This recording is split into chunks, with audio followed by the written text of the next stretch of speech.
Hello दोस्तों, स्वागत है आपका आइडियल एजुकेशन के यूट्यूब चैनल पे। अभी हम क्लास 12 के बहुत ही important topic foreign exchange rate, विदेशी विनिमय दर को पढ़ने वाले हैं। विदेशी विनिमय दर क्या होता है?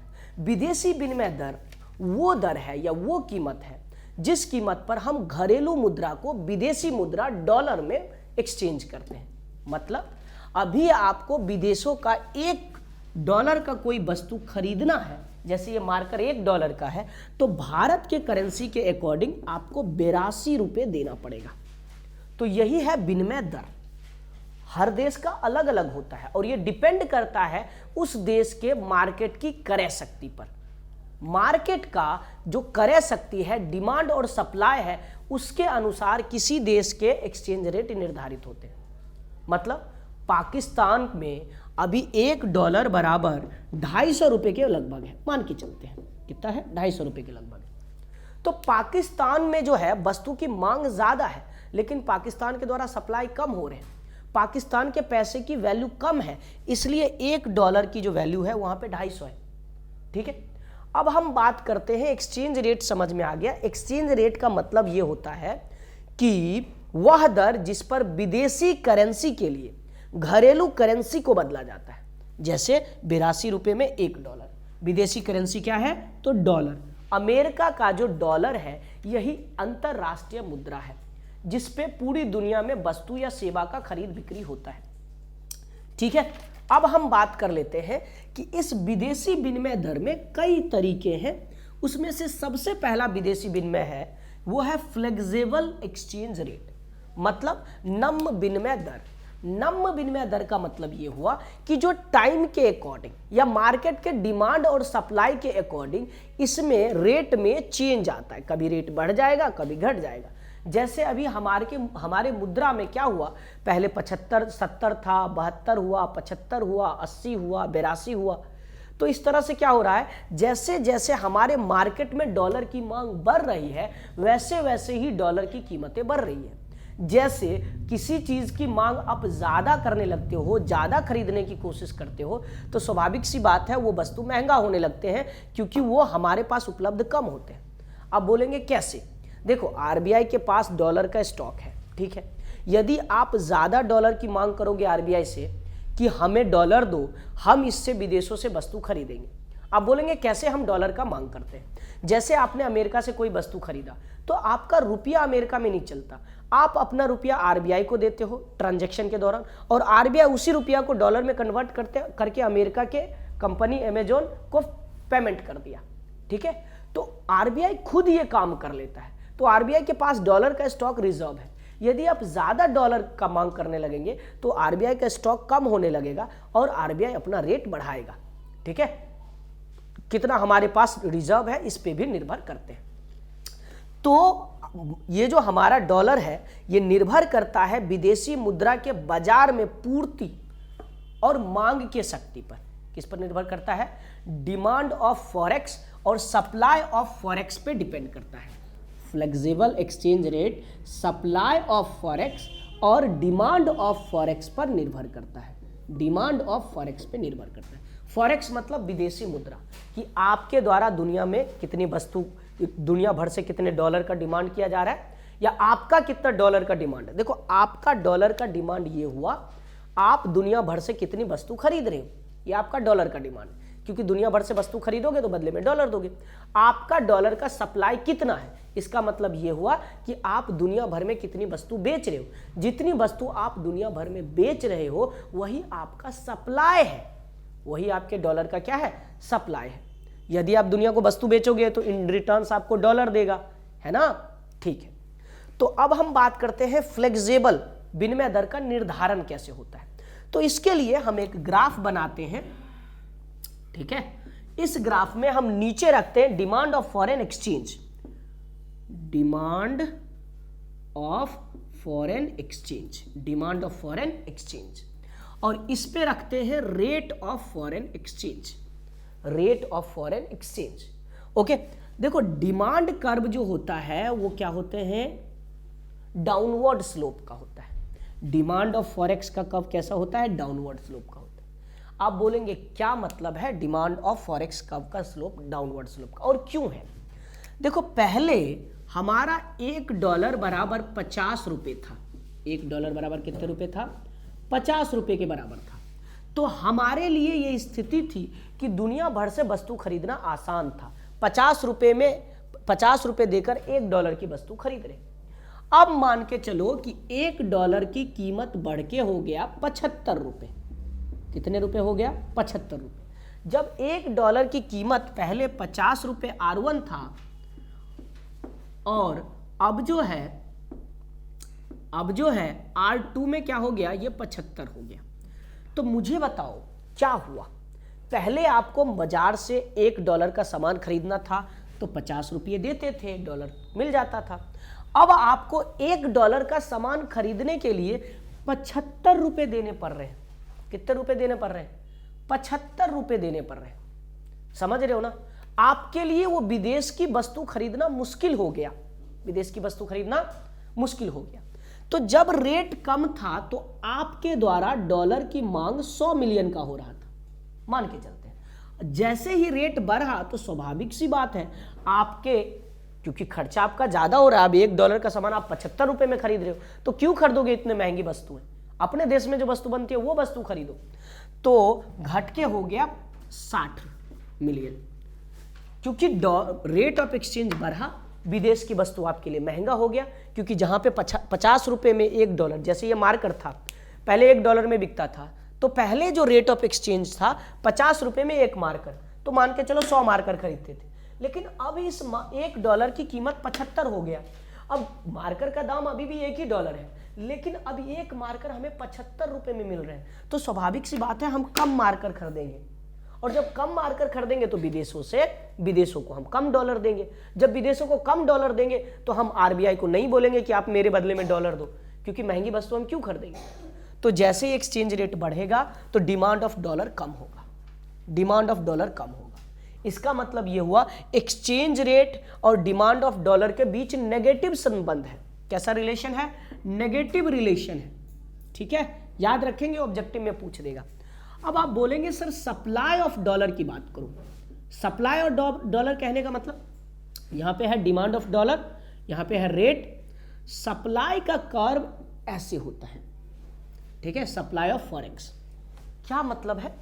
मतलब ये हुआ कि देखो आपको दुनिया भर में सामान बेचने हैं। इसी स्थिति को सोचो, एक समय जब $1 बराबर 50 था। $1 बराबर क्या था? 50 था। तो जब $1 बराबर 50 था तो दुनिया भर के लोग आपसे, है ना, 70 मिलियन का सामान खरीदता था। कितने का सामान खरीदता था? 70 मिलियन। अब आपका $1 बराबर 75 हो गया। $1 बराबर क्या हो गया? 75 हो गया। तो अब दुनिया भर के लोग आपसे 120 मिलियन का सामान खरीद रहा है। एग्जाम्पल ले रहा हूं। आप बोलेंगे ऐसा कैसे हो सकता है? ऐसा ऐसे हो सकता है। मान के चलो $2 का सामान हमें खरीदना, विदेश के लोगों को भारत से खरीदना है, तो $2 में कितना देना है? तो आप बोलेंगे सर 100 रुपये के बराबर। अब मान के चलो कि $2 का सामान $2 आपको देता है, तो आप उसको कितने रुपए का सामान देंगे? 150 रुपये का सामान देंगे। क्या मतलब हुआ? मतलब ये हुआ कि जब आपको पहले $2 देता था तो 100 रुपये का सामान आप उसको देते थे। अब लोग $2 दे रहा है तो आप उसे कितना सामान दे रहे हो? 150 का सामान दे रहे हो। क्या मतलब हुआ? मतलब ये हुआ कि अब आपसे ज्यादा खरीद पा रहा है वो, ठीक है।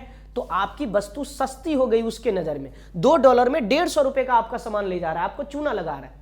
मतलब जब ऐसा होता है ना कि दुनिया के लिए आपकी वस्तु सस्ती हो जाए तो आपकी वस्तु की मांग ज्यादा करेगा। मेरा वस्तु दुनिया भर में सस्ता है तो मेरी वस्तु की मांग दुनिया के लोग ज्यादा करेंगे। जैसे ही दुनिया के लोग मेरे वस्तु का मांग ज्यादा करेंगे तो इन रिटर्न्स वो हमको पैसा देंगे। तो इसीलिए कई बार देश क्या करते हैं, अपने जो मूल्य है उसे गिरा कर रखते हैं, क्योंकि हमारी वस्तु जब सस्ता होगा, 50 रुपये के बदले हमारा बस $1 75 रुपये का होगा, तो $2 में लोग हमसे 150 रुपये का सामान खरीद पाएगा। तो जब हमसे लोग ज्यादा सामान खरीद पाएगा ना तो वो हमको ज्यादा डॉलर देगा। तो यह है सप्लाई ऑफ डॉलर। मतलब रेट ऑफ एक्सचेंज बढ़ने से आपके तरफ जो डॉलर आता है यह बढ़ जाता है, आपके तरफ जो विदेशों से डॉलर आता है यह बढ़ जाता है। तो इसके बीच का रिलेशन पॉजिटिव है। आइए छोटी सी बात करते हैं। जब रेट ऑफ एक्सचेंज बढ़े, ठीक है, 50 से 75, तो आप डॉलर की मांग कम करेंगे। इसका मतलब यह हुआ कि आप दुनिया भर से वस्तु कम खरीदेंगे। क्यों? क्योंकि विदेश की वस्तु महंगी हो गई। $1 का सामान अब 75 रुपये में खरीदना पड़ रहा है। फिर सप्लाई की बात करें, जब आपका रेट ऑफ एक्सचेंज बढ़ा, ठीक है, बढ़ा मतलब आपकी जो करेंसी है डीवैल्यूएट किया, ठीक है, तो जब आपका रेट ऑफ एक्सचेंज घटा, है ना, मान लो रेट ये नंबर में बढ़ा है, ठीक है, तब इस स्थिति में क्या हो रही है कि दुनिया भर के लिए आपकी वस्तु सस्ती हो गई। जब दुनिया भर के लिए आपकी वस्तु सस्ती हो जाती है तो दुनिया भर से लोग आपके वस्तु को ज़्यादा खरीदेंगे, तो आपके तरफ डॉलर ज़्यादा आएगा। ठीक है, इतनी सी बात समझ में आ गई। यदि आपको ये बात समझ में आ गई तो बहुत अच्छी बात है। अब आप बोलेंगे सर डॉलर का क्या रेट होगा, इस बात का निर्धारण कैसे होता है? तो इस बात का निर्धारण करने के लिए हमें क्या करना पड़ेगा? ठीक है, अब इस मुद्दे पे आते हैं। एक ग्राफ ले लेते हैं। देखो, जैसे ये हमारा ग्राफ है जिसमें नीचे में डिमांड ऑफ फॉरेक्स है, इस पे रेट है। अब ये हमारा डिमांड कब है और ये हमारा सप्लाई कब है। ये हमारा सप्लाई ऑफ फॉरेक्स डॉलर है और ये हमारा नहीं, ये हमारा डिमांड ऑफ डॉलर है और ये हमारा सप्लाई ऑफ डॉलर है। ठीक है, क्योंकि आप दुनिया से कुछ चीज़ें खरीदते हो और दुनिया को कुछ चीज़ें बेचते हो।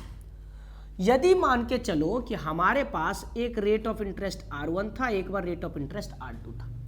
जब R1 था तो आपके द्वारा इतना सप्लाई हो रहा था और डिमांड इतना हो रहा था। क्यों? क्योंकि भाई साहब जब सस्ता होता है तो स्वाभाविक सी बात है कि आप डॉलर की ज़्यादा मांग करेंगे।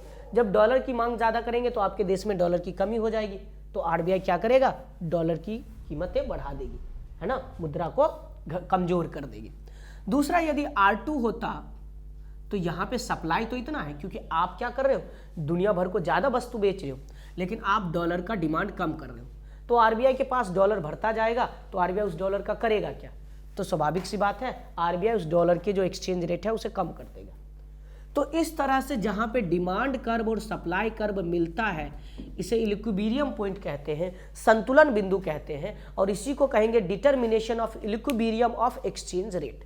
मतलब ये जो बिंदु है यही जो हमारा फॉरेन एक्सचेंज रेट है।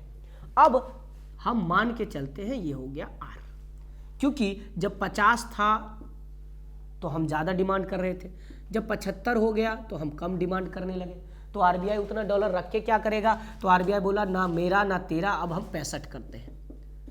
तो इस तरह से जो डिटर्मिनेशन होता है इसी को हम कहते हैं कि जो विदेशी मुद्रा है इसके एक्सचेंज रेट का निर्धारण हुआ। ठीक है, और ये मार्केट में जो हमारे विदेशी मुद्रा का सप्लाई है और हमारा जो विदेशी मुद्रा का डिमांड है उसके अनुसार डिपेंड करता है। ठीक है, फॉरेक्स के डिमांड और सप्लाई पर हमारा डिपेंड करता है। ठीक है, फॉरेक्स के डिमांड और सप्लाई पर डिपेंड करेगा। जहां पे ये दोनों बिंदु मिलेंगे वही हमारा संतुलन बिंदु होगा। संतुलन बिंदु समझ में आ गया कि संतुलन बिंदु क्या है। अब हम थोड़ी सी इसी में क्रिटिकल बातों को एनालाइज करते हैं। अब वो क्रिटिकल बातें क्या है?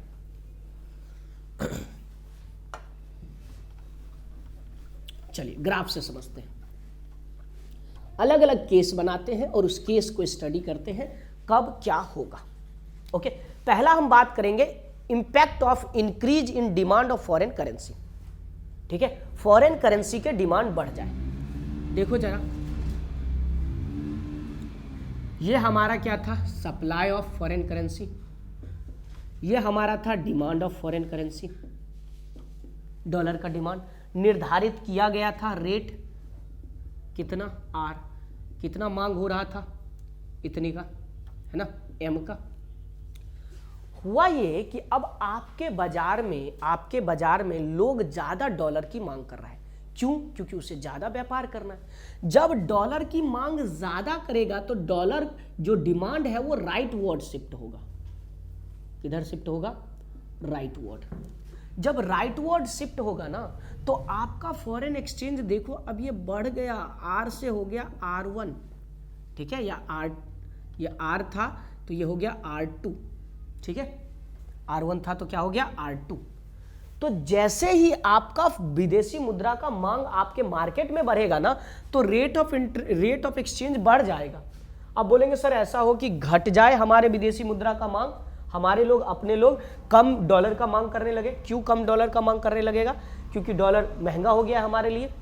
जब डॉलर का डिमांड कम हो जाएगा, ये देखो नागिन वाला लाइन, जब डॉलर का डिमांड कम हो जाएगा ना तो रेट ऑफ एक्सचेंज घट के R0 हो जाएगा, रेट ऑफ एक्सचेंज घट जाएगा। तो जब डिमांड बढ़ता है डॉलर का तो रेट ऑफ एक्सचेंज बढ़ेगा, जब डिमांड घटता है डॉलर का तो रेट ऑफ एक्सचेंज घटेगा, रेट ऑफ एक्सचेंज घटेगा। समझ में आ गया बातें? तो हमने बढ़ने और घटने पर बात कर लिया। जब डिमांड बढ़ता है तो राइटवर्ड शिफ्ट होंगे, जब डिमांड घटता है तो लेफ्टवर्ड शिफ्ट होंगे। ठीक है, ये हमारा डिमांड कर्व था। अब हम बात करते हैं सप्लाई के पक्ष को। अब देखो तो ये हमारा सप्लाई कर्व था। ओके, मान के चलते ये हमारा सप्लाई कर्व है, सप्लाई ऑफ फॉरेन करेंसी। ये हमारा डिमांड कर्व है, डिमांड ऑफ फॉरेन करेंसी। ये हमारा इक्विलिब्रियम था और ये हमारा रेट था आर। सप्लाई बढ़ने का मतलब ये हुआ कि सप्लाई कर्व राइटवर्ड शिफ्ट होगा। किधर शिफ्ट होगा? राइटवर्ड शिफ्ट होगा। जब सप्लाई कर्व राइटवर्ड शिफ्ट हो रहा है तो देखो तो क्या हो रहा है? रेट गिर रहा है। रेट क्या हो रहा है? गिर रहा है। मतलब जब आप विदेशी मुद्रा का सप्लाई आपके मार्केट में बढ़ता है तो रेट जो है गिर जाएगा। क्यों? क्योंकि आरबीआई के पास डॉलर बहुत है, क्योंकि विदेशों से आ रहा है और अपने लोग कम मांग कर रहे हैं या अपने लोगों की मांग स्थिर है, तो आरबीआई चाहेगा कि अपने लोग ज़्यादा से ज़्यादा डॉलर का इस्तेमाल करें, विदेशों से सामान खरीदे, व्यापार करें। तो ये डॉलर का रेट, एक्सचेंज रेट गिरा देगा। पहले $1 60 में था, ठीक है, अब ये आरबीआई कर दिया 50 रुपये। $1 कितने का कर दिया? 50 रुपये का कर दिया। तो अब विदेश की वस्तु हमारे लिए सस्ता हो गया तो हम ज़्यादा खरीदेंगे। अब बोलेंगे सर यदि ऐसा होता कि अभी बढ़ा सप्लाई तो रेट घटा, यदि सप्लाई ऑफ डॉलर और बढ़ जाता, ये बढ़ गया घट जाता, जो हमारे द्वारा दुनिया में वस्तु बेची जा रही है जिससे हमें डॉलर आ रहे हैं, यदि सप्लाई ऑफ डॉलर घट जाता, जब घटेगा ना तो ये लेफ्ट वर्ड शिफ्ट होगा। देखो इस पॉइंट से राइट वर्ड जाएंगे तो इधर जाएंगे, इसलिए कर्व नीचे आएगा, लेफ्ट वर्ड जाएंगे तो इधर आएगा। तो जब हमारा सप्लाई कर्व कम होता है, ठीक है, ऊपर में लेफ्ट गए तो क्या हो गया? कम हो गया। तो रेट जो एक्सचेंज है वो बढ़ जाएगा, रेट एक्सचेंज क्या होगा? बढ़ जाएगा। ध्यान रखेंगे आप, सप्लाई बढ़ा है तो रेट ऑफ एक्सचेंज बढ़ा है, सप्लाई बढ़ा है तो रेट ऑफ एक्सचेंज बढ़ा है, सप्लाई बढ़ेगा तो रेट ऑफ एक्सचेंज बढ़ेगा। ठीक है, सप्लाई घटेगा, सप्लाई घटेगा तो रेट ऑफ एक्सचेंज घटेगा, रेट ऑफ एक्सचेंज घटेगा।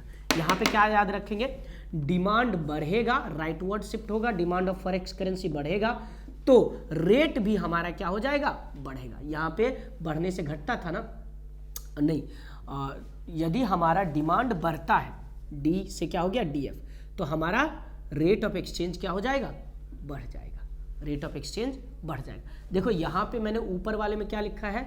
गलत लिख दिया। ये जो है सप्लाई नीचे वाला बढ़ रहा है, नागिन वाला जो लाइन है ये बढ़ता हुआ साइन है इसमें, ठीक है, बढ़ रहा है। ओके, और ये क्या है? सप्लाई घट रहा है, क्योंकि बायां तरफ सप्लाई घटता है तो रेट ऑफ एक्सचेंज बढ़ता है, सप्लाई बढ़ता है तो रेट ऑफ एक्सचेंज घटता है। यहाँ पे क्या है? रेट, डिमांड बढ़ता है फॉरेन करेंसी का तो रेट ऑफ एक्सचेंज भी बढ़ता है, रेट ऑफ एक्सचेंज भी बढ़ता है। यदि डिमांड घटता है फॉरेन करेंसी का तो रेट ऑफ एक्सचेंज भी घटता है, रेट ऑफ एक्सचेंज भी घटता है। तो ये की वर्ड्स है जिससे आपको पढ़ने समझने पड़ेंगे, नहीं तो मामला नहीं होगा। ठीक है, अब बोलेंगे कि सर इससे क्या, इसमें दो बातें हुई, एक बार मूल्य ह्रास हुआ और एक बार मूल्य वृद्धि हुआ। अब बोलेंगे मूल्य ह्रास मूल्य वृद्धि कैसे हुआ? पहले $1 बराबर 60 रुपये था, मान के चलते हैं। जब हमारा मूल्य वृद्धि होता है, क्या होता है?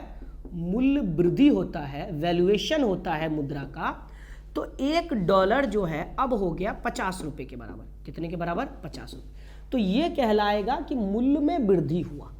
मूल्य में क्या हुआ? वृद्धि। नंबर छोटा होगा तो मूल्य में वृद्धि हुआ।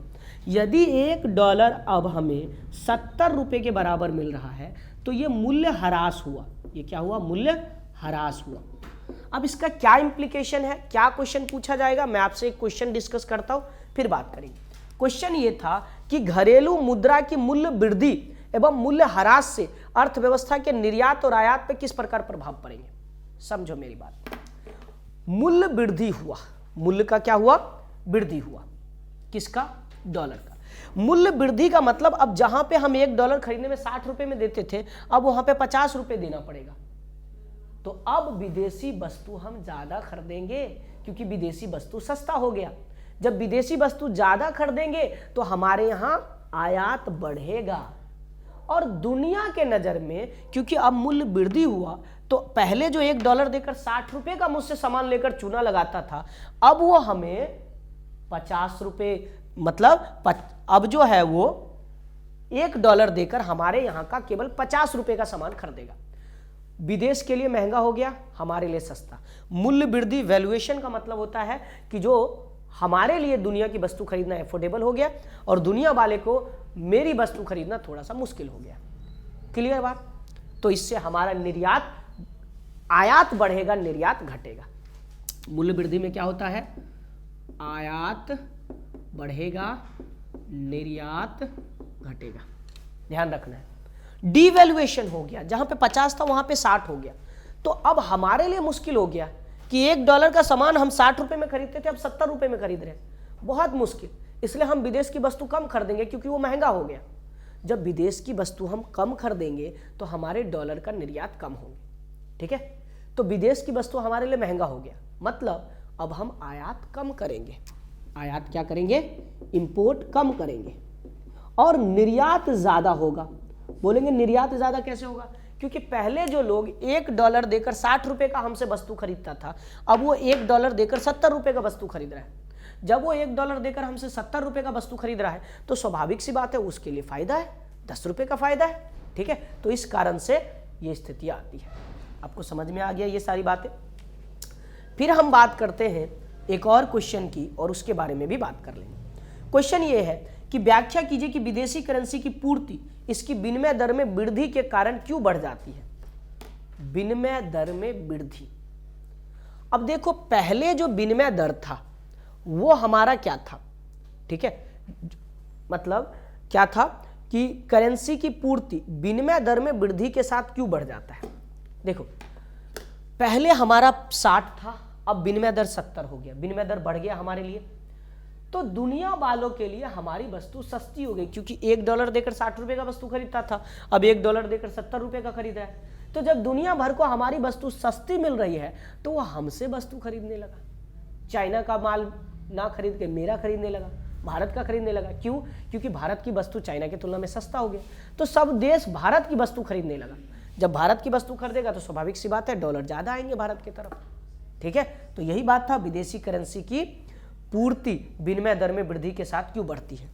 60 से 70 हो जाएगा तो स्वाभाविक सी बात है दुनिया के लिए सस्ता होगा तो वो हमसे ज्यादा खरीदेगा। दूसरी बात, अगला क्वेश्चन, जब विदेशी करेंसी की कीमत वृद्धि होती है तो मांग कम क्यों हो जाती है। अब मुझे बताओ, पहले हमारा $1 बराबर 60 था, तो अब हो गया $1 बराबर 50। हमारे लिए अच्छा है कि हम दुनिया की जो वस्तु खरीद रहे $1 का तो 50 रुपए दे रहे।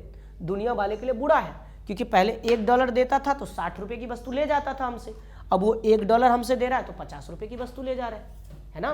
तो इस कारण से उसके लिए हमारी वस्तु महंगा हो गया और वो हमारी वस्तु का मांग कम कर देगा, ठीक है। तो ये वैल्यूएशन और डिवैल्यूएशन का मामला था, बाकी हम पार्ट 2 में करेंगे, ठीक है, कि ब्रिटेन वुड्स प्रणाली क्या था। कितने मिनट का